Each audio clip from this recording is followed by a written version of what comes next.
جس طرح اللہ کو اسم اعظم کہا گیا تو ایسے ہی الحی القیوم کو بھی اسم اعظم کہا گیا. کیا کہا گیا؟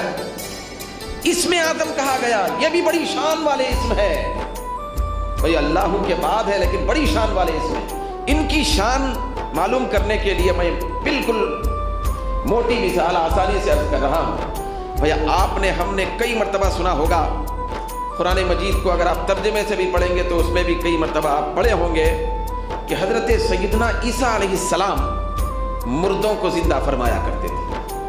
بات صحیح ہے غلط؟ حضرت عیسیٰ علیہ السلام کو اللہ رب العزت نے یہ معجزہ عطا کیا تھا کہ وہ مردوں کو زندہ کرتے تھے.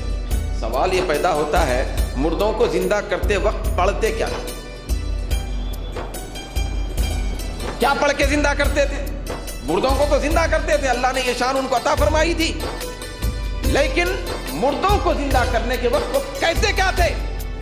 تو روایتوں اور حدیثوں میں آیا، تفسیروں میں آیا، تفسیر روح البیان میں، دیگر بڑی بڑی تفسیروں میں آیا، حضرت سیدنا عیسیٰ علیہ السلام جب مردوں کو زندہ کرتے تھے تو یا حیو یا قیوم پڑھتے ہوئے زندہ کرتے تھے.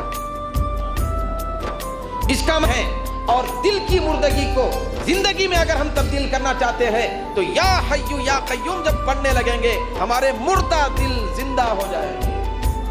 وہاں مردے زندہ ہوتے تھے، یہاں دل زندہ ہو جائے گا. ان کے اندر زندگی کی شان ہے، زندہ کرنے کی شان ہے. تو حضرت سیدنا عیسیٰ علیہ السلام یا حیو یا قیوم پڑھ کر مردوں کو زندہ کیا کرتے تھے. چنانچہ حدیث میں آتا ہے روایت وکانا عیسیٰ علیہ السلام اذا اراد ان یحیی الموتى یدعو بهذا الدعاء یا حیو یا قیوم.